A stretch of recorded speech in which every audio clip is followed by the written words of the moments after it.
সনাতন ধর্মাবলম্বীদের সর্ববৃহৎ ধর্মীয় উৎসব শারদীয় দুর্গাপূজা উপলক্ষে অন্তত ৩ দিনের ছুটি সুপারিশ করা হবে বলে জানিয়েছেন স্বরাষ্ট্র উপদেষ্টা ব্রিগেডিয়ার জেনারেল অবসরপ্রাপ্ত এম সাখাওয়াত হোসেন। ১২ আগস্ট সোমবার সচিবালয়ে সাংবাদিকদের সঙ্গে আলাপকালে একথা জানান তিনি। স্বরাষ্ট্র উপদেষ্টা বলেন, তারা দুর্গাপূজায় ৩ দিন ছুটি দাবি করেছে। আমি মনে করি পূজায় ২-৩ দিন ছুটি দিলে সমস্যা কি? আমি বলেছি, আমি তো ডিসিশন মেকার না, আমি সচিব মহোদয়কে বলেছি এটা নোট করতে। তারা যে দাবি দাওয়া দিয়েছেন সেগুলো নিয়ে আমরা ক্যাবিনেট মিটিংয়ে আলোচনা করব।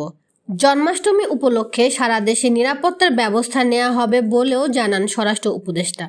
এদিকে অন্তর্বর্তীকালীন সরকারের ধর্ম উপদেষ্টা আ.ফ.ম. খালিদ হোসেন আজ সচিবালয়ে এক সংবাদ ব্রিফিংয়ে বলেছেন, ধর্মীয় সংখ্যালঘুদের উপাসনালয়ে যারা হামলা করেছে তারা মূলত দুর্বৃত্ত। এসব দুর্বৃত্তকে আইনের আওতায় এনে শাস্তি নিশ্চিতের সর্বোচ্চ চেষ্টা করা হবে। ধর্ম উপদেষ্টা বলেন, মঙ্গলবার বিকেলে ধর্মীয় সংখ্যালঘু নেতাদের সঙ্গে বৈঠক করবেন প্রধান উপদেষ্টা। এছাড়া ধর্ম মন্ত্রণালয় আজকের মধ্যে একটি হটলাইন চালু করার চেষ্টা করছে। এই নম্বরে ধর্মীয় সংখ্যালঘুদের ওপর হামলার তথ্য জানানো হলে স্বরাষ্ট্র মন্ত্রণালয়ের মাধ্যমে ব্যবস্থা নেওয়া হবে।